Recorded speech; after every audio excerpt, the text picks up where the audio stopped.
Roberto es mi ciudad natal. Fue fundada por mi abuelo, Roberto, en honor al nombre de mi abuela, que a su vez también se llamaba Roberto, al igual que todos los habitantes de este territorio. Todos se llaman Roberto. Todo empezó cuando mi abuelo, Roberto, aclaro para que sepan que hablo de Roberto y no de Roberto, que es el papá de mi mamá, conoció a mi abuela, Roberto, en el almacén de su amigo, Roberto.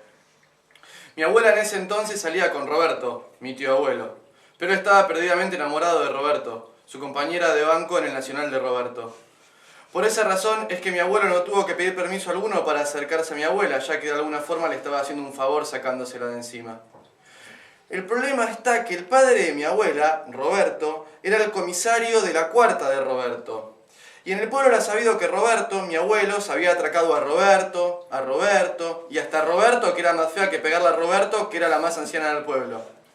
Roberto sabía que su hija andaba siempre por el almacén de Roberto y que Roberto iba todos los días para verla. Fue así que Roberto le prohibió a Roberto que saliera de su casa y se fuera al almacén de Roberto para esperar a Roberto y explicarle que su hija ama a Roberto, que es un muchacho hecho y derecho, y no como él, que es como quien dice un Roberto cualquiera.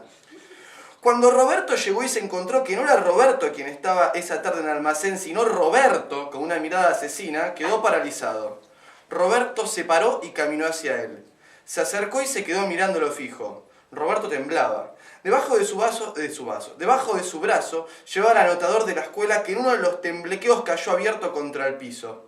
Roberto, con su mirada de acero, miró al anotador y lo recogió. Empezó a escrutar hoja por hoja mientras Roberto permanecía inmóvil, presa del terror. A medida que hojeaba el anotador, descubría que el único escrito era Roberto, que mi abuelo escribía hasta el hartazgo como clásico adolescente enamorado.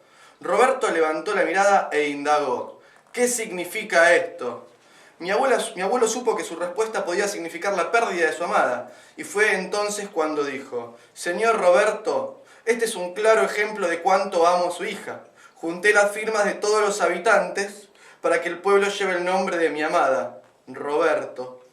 Roberto, conmovido por el gesto, le estrechó la mano como un hombre y dio su gracia para que se acerque cuanto quiera a su hija, pero antes de irse tomó el anotador y firmó Roberto.